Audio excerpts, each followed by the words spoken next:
اسلام کو سرفراز کیا، اسلام کو بلندی عطا کی جو آج تک نہ بلندی عطا ہوئی۔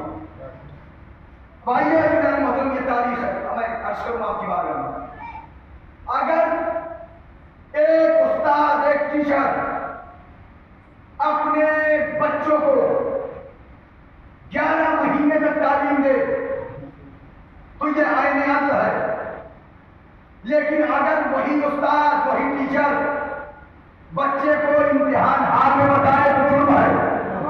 پتہ نہیں میرے سامنے کہتے اگر کوئی استاد 11 مہینے تک اپنے بچوں کو تعلیم دے، ٹیوشن دے، سبق پڑھائے، یاد کرائے تو یہ عدل ہے، لیکن اگر وہی بچے کو اگر امتحان ہار میں بتائے تو شرم بھی جرم ہے، قانون کے اعتبار سے جرم ہے۔ تو عزیزان محترم، جب ایک انسان عام گاؤں کی عام بستی کے مسئلے کو لے کر اگر کوئی امتحان ہاتھ میں بتائے تو یہ ظلم ہوتا ہے۔ یہ دنیا والوں کے بڑا میں آقا حسین منزل امتحان میں تھے، یہاں پر بتایا نہیں بلکہ اللہ کی طرف سے اعلان ہو رہا تھا جس وقت میرا بندہ کس معیار پر آ کر رکا ہوا، کس معیار پر آ کر رکا۔ یہاں پر بچانے والا مسئلہ نہیں ہے، یہاں یہ دیکھ رہا ہے کہ بندہ اپنے پروردگار سے کتنا قریب ہوتا چلا ہے۔ یہی وجہ ہے محترم سوا نیزے پر علماء لکھتے ہیں کہ کربلا میں سورج سوا نیزے پہ آ گیا تھا، کیوں؟ اس لیے کہ آقا حسین کا امتحان تھا، پروردگار جتنا امتحان لینا ہے امتحان ہے، یہ تیرا بندہ، اسی لیے دیدار محترم امامت کا درجہ الگ رکھا گیا ہے۔ اگر امامت کا درجہ الگ رکھا گیا ہے، حضرت ابراہیم کو نبوت ملی، رسالت ملی، لیکن اپنی ذریت میں نہ مانگا۔ توجہ چاہتا ہوں جان محترم، حضرت ابراہیم کو نبوت ملی، رسالت ملی، لیکن اپنی ذریت میں نہ مانگا۔ جیسے ہی کہا ہم نے آپ کو نبوت بنایا، کیا فرمایا پروردگار نے ذریت ملی ہو، کیا فرمایا؟ یہ ظالموں کو پتہ نہیں آئے گا، یہ پروردگار آپ کا بندہ ہے، آپ کا نبی ہے، مانگ رہا ہے، عطا کر دیجئے، عطا کر دیجئے۔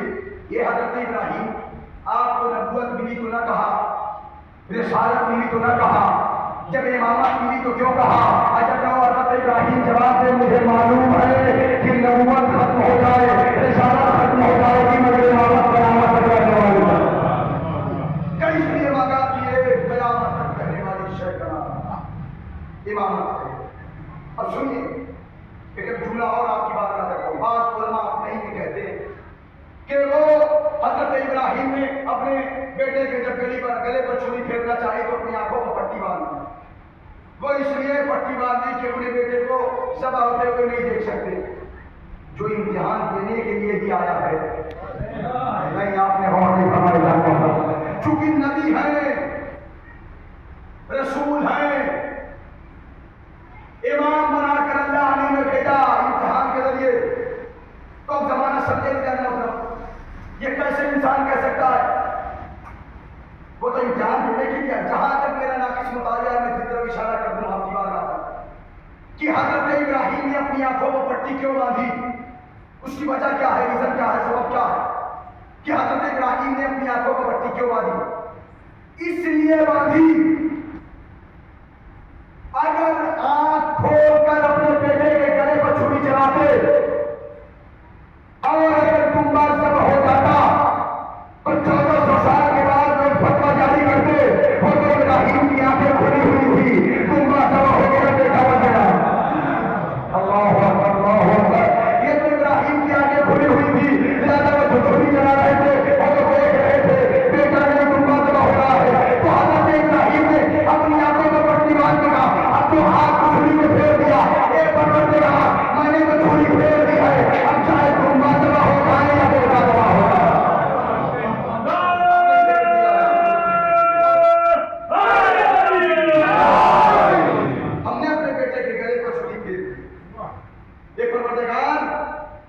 جان ہم نے تو چھری پھیر دی، ہم نے نہیں دیکھا کہ دمبے کے گلے پر ہم نے تو بیٹے کے گلے پر چھری پھیر دی۔ ہم اور آپ ہوتے ایسے عالم میں جسے ذبح کرنے جائیں اور بچہ اگر بچ جائے تو ہم اندر سے تو بڑے خوش ہوں گے، بچہ بچ گیا، دمبا ذبح ہو گیا۔ لیکن یہ حضرت ابراہیم ہے، جیسے ہی دیکھا دمبا ذبح ہو گیا، بیٹا سامنے کھڑا ہے، آسمان کی طرف دیکھا، پروردگار کیا میری قربانی قبول نہیں ہوئی؟ اللہ اکبر، اللہ اکبر، اے پروردگار کیا ہماری قربانی تو نے قبول نہ کی؟ آواز قدرت آئی، ابراہیم ہم نے اس قربانی کو ذبح عظیم سے بدل دیا۔ ذبح عظیم یہ کربلا ہے، کربلا زمانہ سمجھے دکھانے ہوتا ہوں کہ کربلا کیا ہے، اس کا مقصد کیا ہے۔ آج جو ہم آپ کربلا کربلا کربلا جہاں جس کی زبان سے سنیے کربلا، کربلا ہے کیا؟ کربلا ایک فکر کا نام ہے، کربلا ایک تحریک کا نام ہے۔ کربلا روز اول سے لے کر روز آخر تک ہر ظالم کے خلاف احتجاج کرنے کا ہمیشہ نکاح کربلا دیکھیے، شہدائے کربلا کے چیز سنیے۔ لیکن دیدار محترم بعض اپنے بھی ایسے ہیں جو یہ کہتے ہیں ماشاء اللہ کتنی آوازیں اٹھ رہی ہیں، آپ دیکھ ہی رہے، اپنے ہی ہیں، ایسا نہیں ایسا نہیں ایسا نہیں۔ وہ کہتے ہیں کیا کہ بظاہر تو یزید جیتا، باطناً آقا حسین جیتے۔ بظاہر جو بظاہر کہہ رہا ہے وہ یہ دیکھ رہا ہے کہ کون مارا گیا اور کون زندہ ہے۔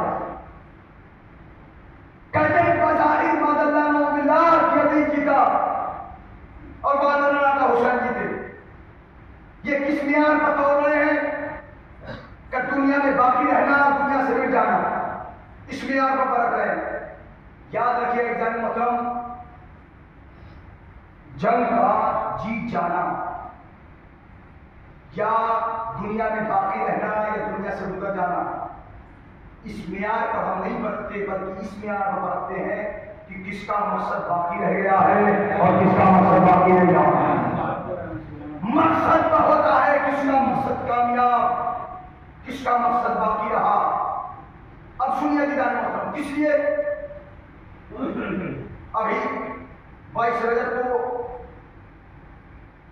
مرحوم بیٹے کا باپ دنیا سے رخصت ہوا، بیٹے کو تخت پر بٹھا دیا، اور میں جملہ کہہ کر گزر جاؤں گا، جیسے چاہے بات کیجیے۔ جیسے ہی بیٹا آیا 22 تاریخ کو باپ دنیا سے گیا، 23 یا 24 تاریخ کو ولید کے دربار میں یزید کا خط پہنچ گیا کہ آپ کو حسین سے بیعت لے لو۔ سارے زمانے کو چھوڑ کر یزید کو صرف ایک در دکھایا جسے در حسین کہا جاتا ہے۔ سارے زمانے میں سارے در کو چھوڑ کر صرف ایک در دکھا اور خط لکھ کے بھیج دیا کہ حسین سے بیعت کر لو، دے لو۔ ایک یہ کہہ رہے تھے کہ جب سارے زمانے نے بیعت کرنی تھی یزید کی تو آقا حسین نے بیعت کیوں نہیں کی؟ ایک انگریز فلاسفر نے کیا جملہ کہا کہ تم اس بات پر اعتراض کر رہے ہو کہ جب سارے دنیا والوں نے بیعت کرنی یزید کی تو آقا حسین نے کیوں نہیں کی؟ انہیں کیا جملہ کہا کہ بات یہ نہیں ہے، بات ایسے ہے کہ اگر آقا حسین نے بیعت نہ کی تو سارا زمانہ کیسے بیعت کروا؟ کیسے بیعت کی آقا حسین نے جب انکار کر دیا؟ یزید جانتا تھا کہ سارا زمانے کی بیعت ہمیں کوئی فائدہ نہیں دے گی اگر حسین بیعت نہ کر دے۔ وہ جانتا تھا کہ کوئی ہمارے سامنے شیشے پلائی ہوئی دیوار کی طرح کھڑا نہیں ہوگا، یہ صرف اور صرف اہل بیت کا کرانا۔ کیوں؟ اس لیے کہ وہ حلال محمدی کو حرام بنا رہا تھا، حرام محمدی کو حلال بنا رہا تھا۔ اگر ایسے عالم میں اسی وجہ سے آقا حسین جب مدینے کو چھوڑ رہے تھے تو ایک جملہ کہہ رہے تھے میں اپنے نانا کے امت کی اصلاح کے لیے نکلا، اصلاح کے لیے نکلے، جو اس لیے کہ یہ بدل رہا تھا۔ آقا حسین کو وہی معیار بتانا تھا جو نبی کے زمانے میں آیا، وہی قرآن دنیا کو بتانا تھا جو نبی کے زمانے میں۔ اب سنیں مرنا اور مارنا کسی کے فرد کا اعلان نہیں ہے،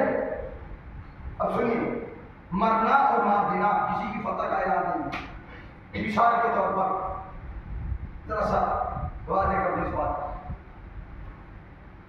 ہم دو بھائی، جائیداد کا مسئلہ آیا، توجہ چاہتا میں کسی اور میں بھی یہ کہہ سکتا ہوں، کوئی اعتراض نہیں. مثال کے طور پر ہم دو بھائی، جائیداد کا مسئلہ آیا، پراپرٹی کا مسئلہ آیا، بات تھانے تک پہنچ گئی، رپورٹ درج کر دی گئی، کل اس کا فیصلہ ہائی کورٹ کرے گا. اب ہم ہائی کورٹ پہنچ گئے، ہائی کورٹ بھی اسی کا کے عوض میں فیصلہ کرے گا، اسی کے لیے فیصلہ کرے گا جس کے پاس ثبوت ہوگا. نہیں، اب دیکھیے میں کہاں تک لے جانا چاہتا ہوں. جس کے پاس ثبوت ہوگا، جس کے پاس گواہ ہوں گے، اسی کا فیصلہ مانا جائے گا.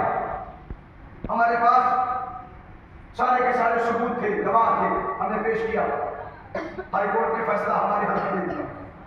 اب ہم گھر آئے، مولانا فرمائیے گا دیکھیے کربلا کی جن کیا ہے. توجہ چاہتا ہوں. ادھر ہم گھر آئے، ہمارے گھر میں خوشیاں منائی جا رہی ہے کہ ہم کامیاب ہو گئے، ہم جیت گئے، ہم کامیاب ہو گئے. ابھی ہم بیٹھے ہی تھے کہ اچانک سپریم کورٹ سے فون آ گیا، بھائی تمہارے مخالف نے ہائی کورٹ کے بجائے اب سپریم کورٹ میں درج کرا دیا مقدمہ. اب ہم نے کہا کہ آپ لوگ خوشیاں منائیے، ہم جا رہے ہیں. کہاں جا رہے ہیں؟ کہا ہم جا رہے ہیں سپریم کورٹ بلایا گیا. کہا بھائی آپ تو جیت گئے.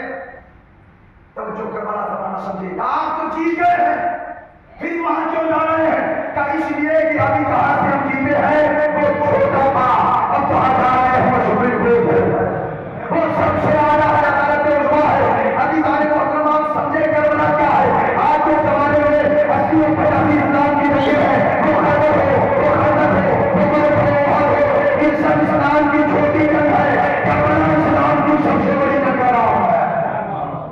کربلا اسلام کی سب سے بڑی جنگ کا نام ہے. کربلا میں اگر جیت گئے ہیں تو سارے زمانے میں جیت جائے. کربلا میں جیتنا ہے. کربلا میں ایسے کیسے جیتیں گے؟ اب سنیے، ہم پہنچ گئے، جیسے وہاں پہنچے فیصلہ ہوا تھا. جتنا میرے پاس دستاویز تھے میں نے حوالے کیا کہ یہ ہمارا یا وغیرہ سارے ثبوت ہم نے پیش کیے. اب وہاں سے لکھ دیا گیا کہ یہ پراپرٹی آپ کی ہے، جائیداد آپ کی، زمین آپ کی. چین سے ہی ہم نے لیا، کورٹ سے باہر نکلے، جو ہمارا مخالف تھا. اب چونکہ وہ جان گیا ہے کہ اب یہ چیز میرے حوالے نہیں ہوگی، یہ تو ان کے حق میں چلی گئی، تو اس نے کیا کیا کہ اب چونکہ ہمیں بدلہ لینا ہے، لہذا اس نے ایسا کیا کہ ابھی ہم باہر ہی نکل رہے تھے کہ ہماری جان لے لی. اب تھا مسئلہ سپریم کورٹ کا، فوراً سارے کے سارے میڈیا جمع ہو گئے، پولیس وہاں آ گئی. توجہ چاہتا ہوں، اب جتنے پرنٹ رپورٹر تھے وہ سب نے لکھ دیا کہ وہ مار دیا گیا، وہ مار دیا گیا. کربلا سمجھیے دلا محترم، وہ مار دیا گیا، وہ مار دیا گیا، وہ مار دیا گیا. کون مارا گیا؟ کم